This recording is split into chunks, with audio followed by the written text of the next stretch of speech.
care, with the administration announcing a new accommodation for religious nonprofits that object to covering the full range of contraceptives in their employee health care plans. Now, these religious groups can opt out of covering birth control by notifying the Department of Health and Human Services about their objections. HHS will then arrange for a third-party insurer to pay for and administer the coverage.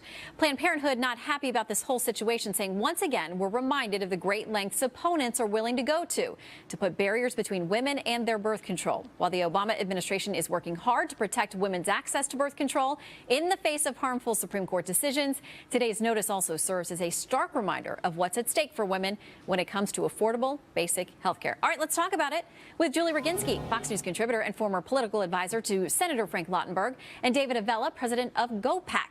Great to see you both. Great to see you. Okay, so this is, I think there have been 8 changes in trying to get this right, with the administration trying to keep everybody happy.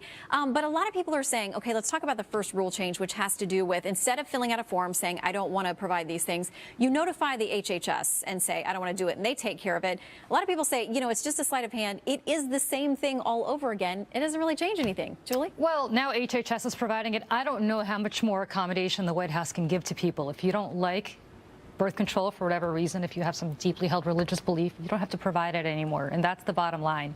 And so more than that, I'm not sure what the White House can do. I mean, they've gone above and beyond.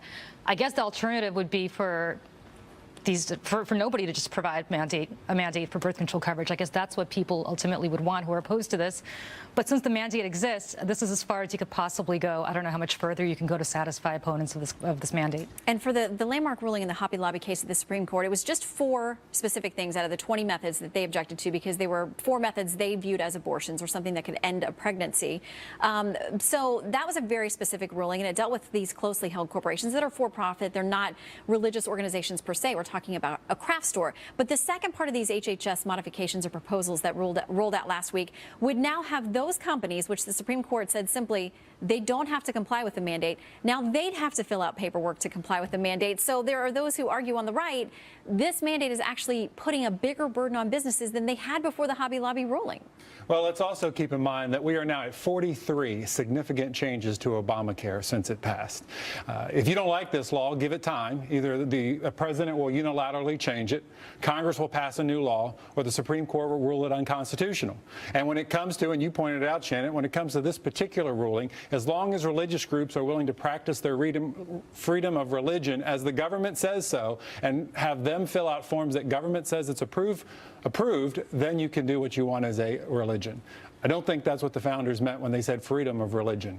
Well, and I just want to read the very basic holding from the end of the majority opinion in the Hobby Lobby decision. Said the contraceptive mandate as applied to closely held corporations, there it was Hobby Lobby and another family held corporation, violates the Religious Freedom Restoration Act. So they said, basically, we're not saying these people have to fill out forms or do anything else. We're just saying this mandate cannot apply to this company. Well, but don't forget, that was a statutory interpretation. That was not a constitutional interpretation. So yeah, they didn't get to that. Right, so Congress can easily pass a law overturning that statute, and then ultimately... And there's been a lot of talk about that. Right, and so, look, again, I have to go back to the following. If you, as a closely held corporation, and by the way, 71%, over 70%, including a majority of Republicans, of women, don't support the Hobby Lobby view that corporations have the right to force their religious views on their employees. And so, you know, from a purely political standpoint, if I'm a Democrat, I'd love to keep talking about this between now and Election Day, because this probably would help. Maybe it won't help us hold the Senate this year, but it'll definitely help the next presidential candidate.